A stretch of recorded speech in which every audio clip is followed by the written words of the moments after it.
bonsoir et bienvenue dans vos conversations. Mon invité ce soir, porte-parole de lutte ouvrière, Nathalie Arthaud, candidate à la présidentielle pour la 3e fois.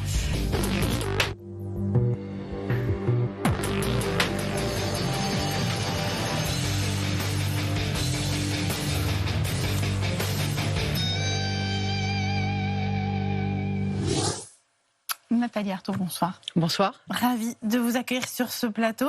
Alors, depuis 15 jours, évidemment, c'est la situation en Ukraine qui écrase tous les autres sujets.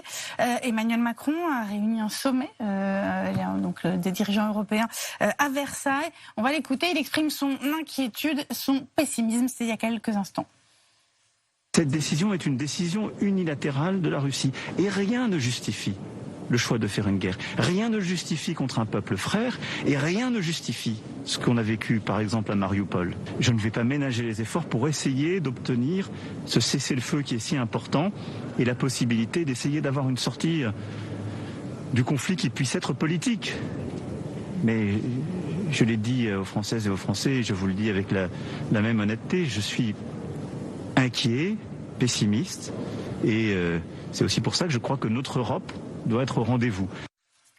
Est-ce qu'il faut une union derrière le président de la République Emmanuel Macron? Est-ce que vous êtes derrière lui dans cette affaire? Non, pas du tout. Je suis pas derrière les grandes puissances, ni la France, ni les États-Unis, parce que c'est les États-Unis qui comptent en fait dans cette affaire-là, en opposition à Poutine, parce que je pense que elles ont été aussi à l'origine de l'engrenage qui a conduit à cette guerre. Voilà.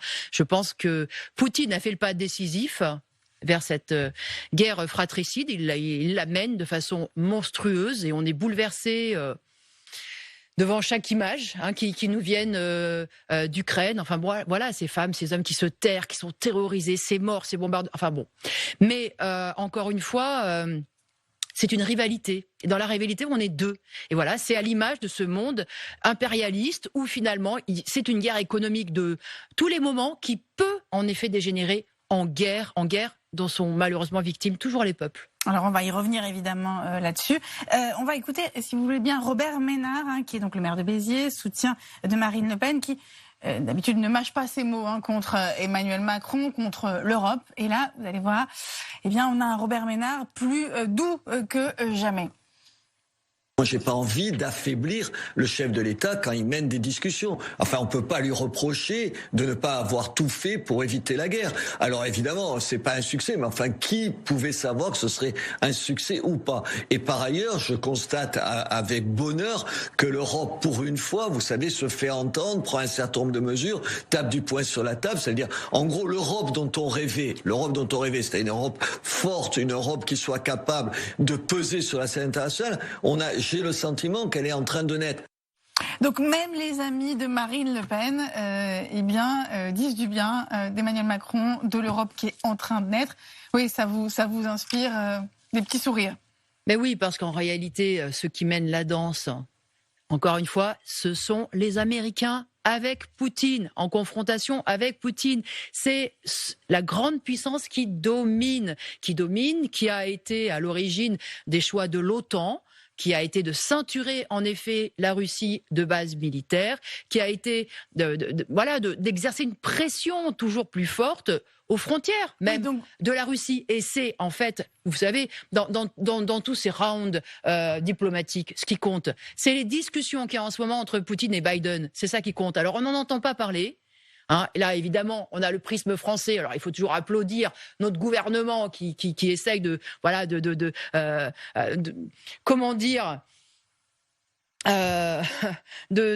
trouver sa place et de se faire valoir, y compris dans cette situation-là. On essaie de faire comme si on avait du pouvoir, mais on n'en a pas. Mais on n'en a pas. Ce sont des gesticulations. Écoutez, moi, j'ai été frappée par Emmanuel Macron, quasiment à deux doigts d'expliquer qu'il avait évité la guerre, et puis le lendemain, crac.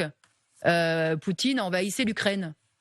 Alors, vous faites partie des rares, avec Éric Zemmour, à souligner la responsabilité partagée OTAN-Russie. Alors, le rapprochement avec Éric Zemmour, non, je le réfute complètement. Je voulais bien vous entendre sur les différences, précisément. Je le réfute parce que autant Éric Zemmour, comme Marine Le Pen d'ailleurs, ont toujours expliqué leur admiration vis-à-vis de ce régime autoritaire, capable effectivement d'avoir de la poigne, etc. Voilà, et y compris, il se reconnaissait dans le nationalisme exacerbé, dans l'identité nationale, etc. Alors moi, je suis à l'opposé de tout ça, hein. Mais à l'opposé de tout ça. Et moi, j'ai toujours dénoncé ce régime autoritaire qui s'abat d'abord sur le peuple russe, hein, et qui effectivement remplit les prisons d'opposants, qui empêche toute liberté. Donc voilà, clairement. Mais par contre, en effet, on n'est pas dans un monde, comment dire, de coopération, non, il y a un ordre impérialiste, et l'ordre impérialiste, c'est que les puissances dominantes cherchent toujours à avancer leurs pions. Et moi, ce qui me révolte dans cette situation, c'est que justement on réécrit en fait l'histoire avec d'un côté, voilà, on aurait d'un côté le dictateur Poutine qui est quasiment devenu un psychopathe. Vous allez faire sonder sa psychologie tout à l'heure. Hein, donc on nous explique que Poutine est devenu ce que vous ne croyez pas. Non, mais absolument pas. Et donc d'un côté un psychopathe sanguinaire, et puis de l'autre côté la blanche colombe, le monde occidental porteur des droits démocratiques, porteur de la liberté et de l'harmonie entre les peuples. Écoutez, ça c'est de la manipulation grossière, hein, ce fameux camp occidental, ces puissances impérialistes, qu'est-ce qu'elles ont fait en Afghanistan, qu'est-ce qu'elles ont fait en Irak, qu'est-ce que la France même a fait au Sahel, au Mali? Est-ce qu'elle a amené la prospérité, la paix, la liberté pour les peuples? Non. C'est toujours, vous savez, des calculs. C'est toujours, en fait, ces interventions-là, elles se justifient toujours parce que, voilà, ce sont des calculs, des manœuvres pour gagner en influence économique. Alors vous, Nathalie Arthaud, vous préconisez l'option du pacifisme, la résolution par les travailleurs, un levier de la société. Comment aider à cette résolution de ce conflit, si on le prend par la base avec nos outils actuels? Comment on fait? D'abord, vous me laissez la possibilité de dire que moi je crois que le pire du pire, ce serait le bain de sang. Voilà, ça c'est le pire du pire, parce que il faut réaliser ce que ça signifie pour le peuple ukrainien et le peuple russe, qui ils ont vécu mais entremêlés, y compris même sans en réalité se distinguer et se juger et se voir comme russe ou comme ukrainien. Mais pendant des décennies et des décennies, ce sont des familles, ils ont des enfants, ce sont des voisins, des amis. Enfin, c'est effectivement des frères. Ce sont des frères. Et là, vous vous rendez compte, s'il y a un bain de sang, mais on va le payer, ils vont le payer pour des générations. Ce fossé de sang qui est en train de se creuser, ça va être payé pour des générations. Et on entend votre et ça, c'est terrible. Votre dénonciation des manipulations, votre souci d'éviter le bain de sang, mais comment fait-on en partant du peuple? Puisque c'est ça, c'est ça votre axiome. Parce que je pense qu'on peut s'appuyer en effet sur l'aspiration à la paix qui existe, y compris en Russie. Alors je sais bien que tous ceux qui manifestent... Vous êtes contre les sanctions, hein. Oui, alors c'est une autre question, on y reviendra tout à l'heure si vous voulez, mais en Russie, on sait qu'il y a une opposition à la guerre. On sait que, d'ailleurs, un certain nombre ont manifesté en sachant pertinemment qu'ils seraient persécutés, y compris ceux qui osent écrire non à la guerre, qui se retrouvent emprisonnés sous le coup même de 15 années de prison. C'est quand même, eh bien, ils le disent, ils l'expriment. Donc il y a effectivement cette possibilité-là, et je pense qu'il y a une aspiration aussi à faire taire les armes du côté ukrainien. Eh bien, oui, pour moi, la porte de sortie, c'est ça, c'est que les peuples se parlent et finalement. Mais avec quels intermédiaires? Et par-dessus la tête de leurs dirigeants, parce que précisément. Oui, mais il faut des intermédiaires néanmoins. Lesquels? Comment? Et voilà, c'est exactement ça le problème, c'est que toutes les guerres, elles prennent au dépourvu, à l'improviste les peuples, et elle les force finalement à se ranger derrière leur gouvernement, quand bien même elles le détestent, quand bien même les classes populaires les rejettent. C'est ce qui se passe en France, hein, c'est ce que vous sous-entendez aussi. Et c'est ce qui se passe aussi en France, en effet. Mais justement, et c'est là que moi je pense qu'il faudrait que les travailleurs s'organisent eux-mêmes et leur propre parti, leur propre politique ne soit pas dupe justement à la fois pour les Russes de Poutine, des calculs de Poutine, mais ne soit pas dupe non plus de ce qui se passe derrière Zelensky, qui ne soit pas dupe derrière des intérêts qui sont à l'œuvre là derrière Zelensky. Nathalie Arthaud, quand vous dites ça, on a envie de vous suivre, mais la question c'est que c'est assez utopique d'imaginer que là, précisément dans les bains de sang dont on parle, eh bien il va se dégager des leaders du peuple qui vont pouvoir parler et trouver une sortie à cet enfer. Eh bien c'est pourtant ce qui s'est réalisé à plusieurs reprises, c'est-à-dire que, y compris face à la boucherie, face à cette au précipice, face aux morts, face aux souffrances incroyables. Et vous savez, je voudrais juste parler de une petite scène que j'ai vue venue de alors je ne sais plus quelle ville en Ukraine, je dois avouer, mais c'était un couple qui s'était terré pendant une semaine, il n'avait plus rien à manger. Il était allé chercher des vivres dans un magasin, ils ont brisé la vitrine pour aller se servir dans un magasin. Et bien figurez-vous qu'il y avait un soldat ukrainien pour leur dire qu'il fallait, pour les chasser manu militari, et pour leur dire qu'ils n'avaient pas à faire ça, qu'il ne fallait pas qu'ils volent. Vous vous rendez compte ? Ce que je veux dire par là, c'est que, vous voyez, on a un pouvoir, en effet, ukrainien, mais qui se soucie pas, en réalité, de son propre peuple et qui s'en moque. Mais c'est vrai pour le peuple russe. Donc, encore une fois, c'est la capacité, effectivement, des travailleurs. Mais moi, je veux pas donner de leçons ni aux Russes, ni aux Ukrainiens. Mais en tout cas, on a, nous, à en tirer des conclusions ici. Je veux dire, il faut qu'on s'organise, qu'on ait notre politique et qu'on soit pas dupe des manœuvres de nos propres dirigeants. Alors, un mot sur les sanctions. Je vous demandais comment vous vous opposiez aux sanctions contre le peuple russe, précisément. Oui, moi, je m'oppose absolument à ces sanctions. Parce que c'est pas facile à faire comprendre, ça. Mais si, je pense que c'est facile. Ce sont des souffrances infinies qui sont faites au peuple et aux plus pauvres. On nous explique que c'est les oligarques, mais les oligarques, mais quoi les oligarques ? Ils ne pourront plus aller, avec leur yacht sur la Côte d'Azur, ok ? Bon, ils auront leur datcha au bord de la mer Noire. Les oligarques, les riches, mais y compris s'il y a des pénuries, s'il y a plus de médicaments, mais eux, ils en trouveront. Le problème, ce sont les pauvres, ce sont les travailleurs, ce sont les classes populaires, ce sont tous ceux qui souffrent. C'est le monde du travail et eux, ils les subiront, ces sanctions. Vous savez, c'est la misère déjà, c'est la pauvreté pour des millions c'était notre seule arme, la sanction. C'est pour ça que vous savez, c'est ce qu'on nous avait déjà dit. Donc, que doit-on faire ? C'est une arme contre les peuples, contre des peuples qui n'ont rien demandé, qui n'ont pas voulu cette guerre. Moi, j'ai en tête l'embargo qui avait été mené contre l'Irak dans fin 90. Cet embargo, il a conduit à la mort de 500 000 enfants. Il y a eu une surmortalité folle en Irak à cause du manque de lait, à cause du manque de médicaments, à cause de la malnutrition. C'est ça qu'on veut pour les Russes.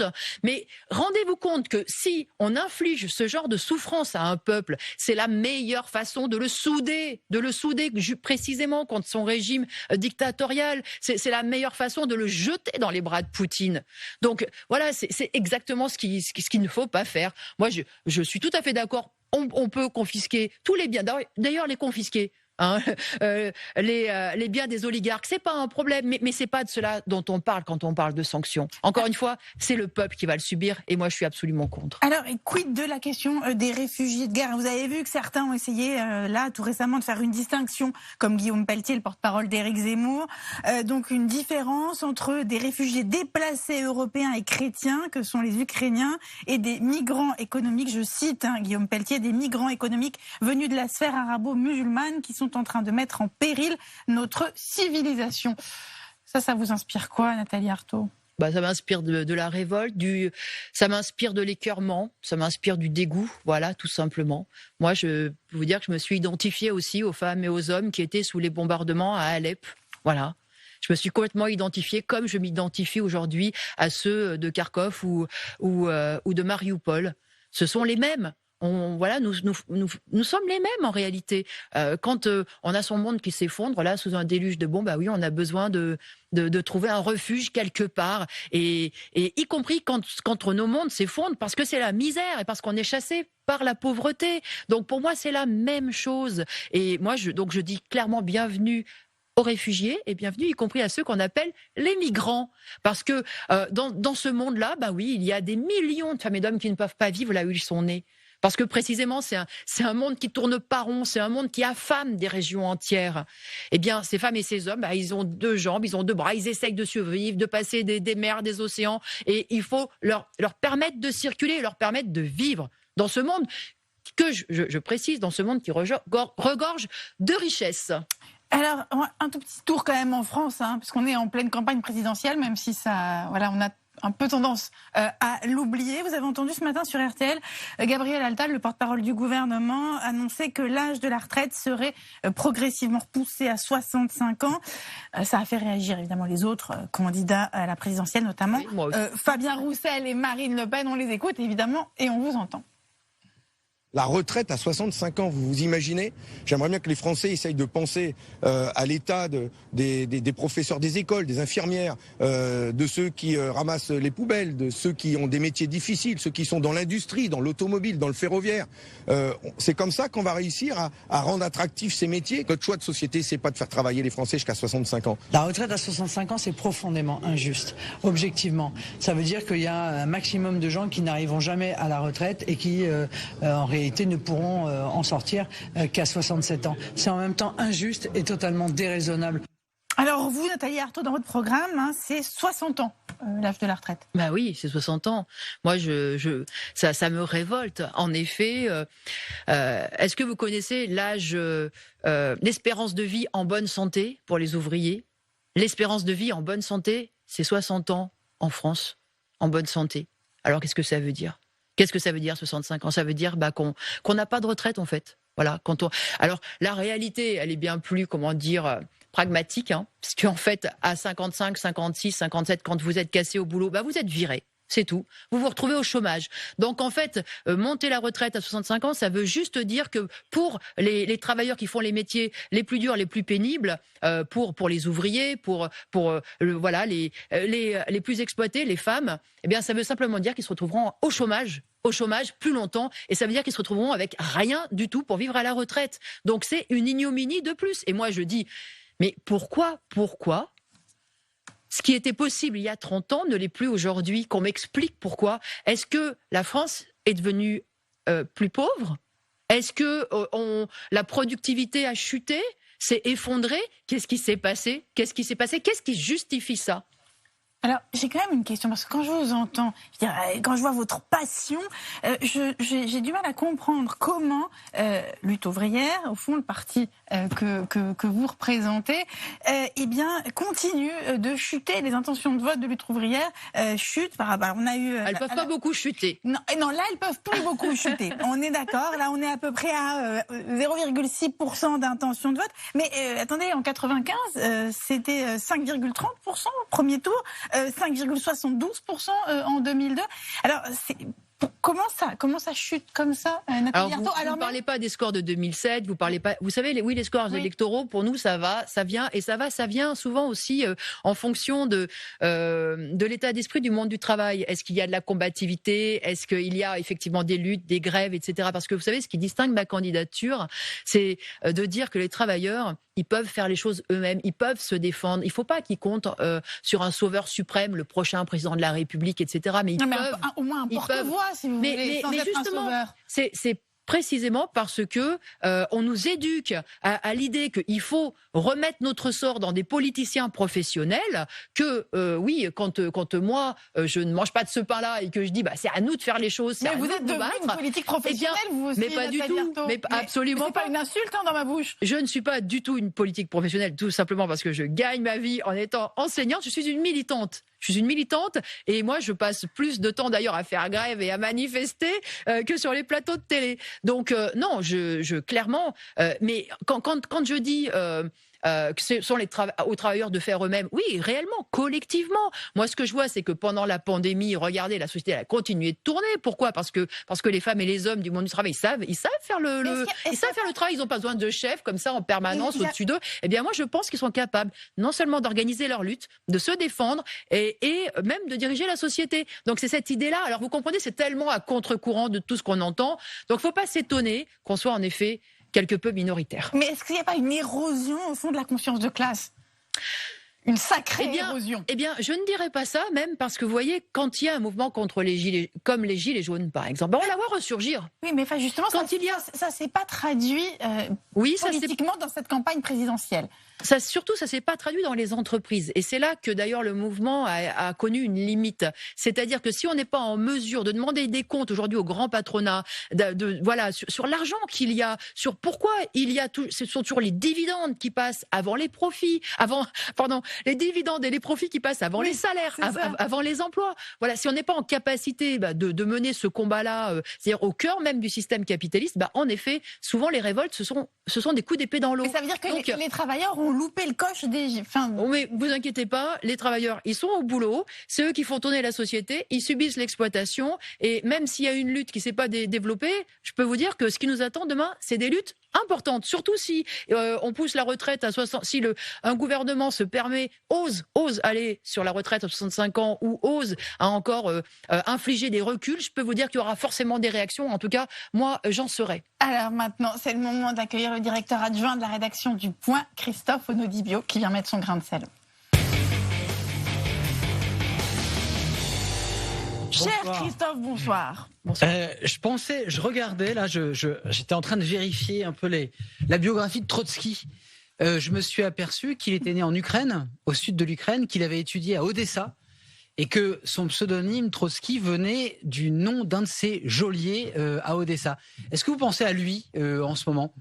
Énormément, je vais vous dire. Énormément, parce que savez-vous que ce sont justement les révolutionnaires, Lénine et Trotsky, qui les premiers ont donné l'indépendance à l'Ukraine. Exactement. L'indépendance à l'Ukraine. Et quand Vladimir Poutine a fait son grand discours pour justifier l'invasion de l'Ukraine, qu'a-t-il dit ? Il a souligné que finalement le péché originel avait été précisément le droit des peuples à disposer d'eux-mêmes qui avait été accordé par la politique révolutionnaire. Alors voyez, moi, je suis particulièrement, fière de cet héritage-là. Et je me dis que on a beaucoup à apprendre à regarder justement la politique de ces révolutionnaires. Il a dit aussi, Vladimir Poutine, que la plus grande catastrophe du XXe siècle, c'était l'effondrement de l'URSS.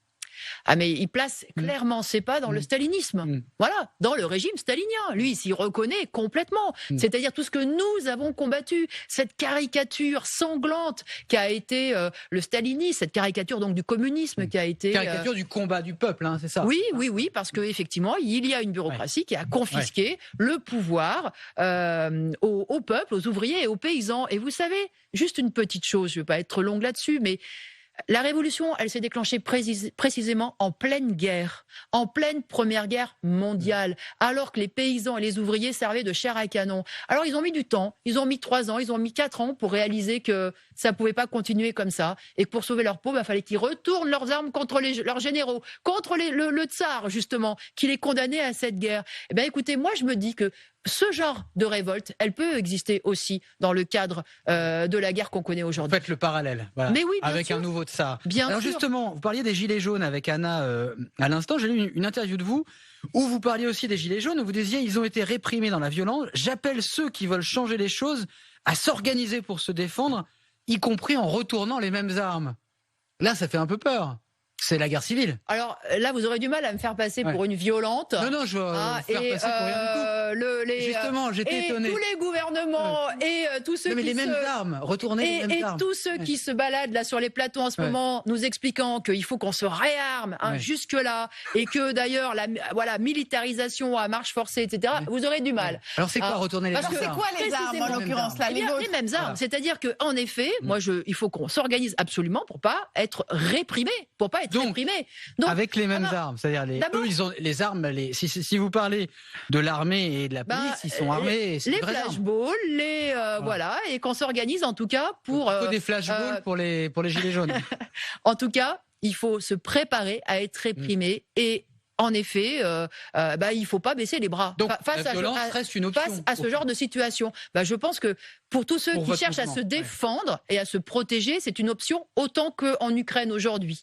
C'est-à-dire qu'aujourd'hui, les Ukrainiens, pour défendre leur peau, ils demandent des armes. Moi, je pense que pour défendre sa peau dans un combat social où c'est effectivement une question aussi de vie et de mort, parce que vous savez, donc, pour défendre sa peau, c'est quelque chose que je n'ai pas dit pour les sanctions, mais vous savez, on tue avec des bombes, mais on tue aussi avec la misère. Oui. On tue aussi avec la misère. Vous n'avez pas fini votre phrase, vous disiez pour répondre justement à cette situation, il faut aussi des armes en fait. Pour répondre à une politique qui nous condamne à la misère, qui condamne de plus en plus de femmes et d'hommes à ne pas avoir de vie. Oui, c'est révolté. Moi, je pense qu'ils ont tout à fait légitimité à se battre, y compris en utilisant les armes de l'adversaire. Et qui deviennent leurs propres armes aussi. Qui deviennent leurs propres armes. Donc des armes, vous savez, la première arme essentielle, et qui comptera le plus en fait dans tous ces combats, c'est l'arme politique, c'est-à-dire savoir où on va. Non, mais je veux savoir si c'est des armes politiques, si c'était des vraies armes en fait, c'était ma question. Mais ce sera aussi sans doute des vraies armes. Alors, pour finir, Nathalie Arthaud, on voudrait que vous fassiez un peu d'introspection.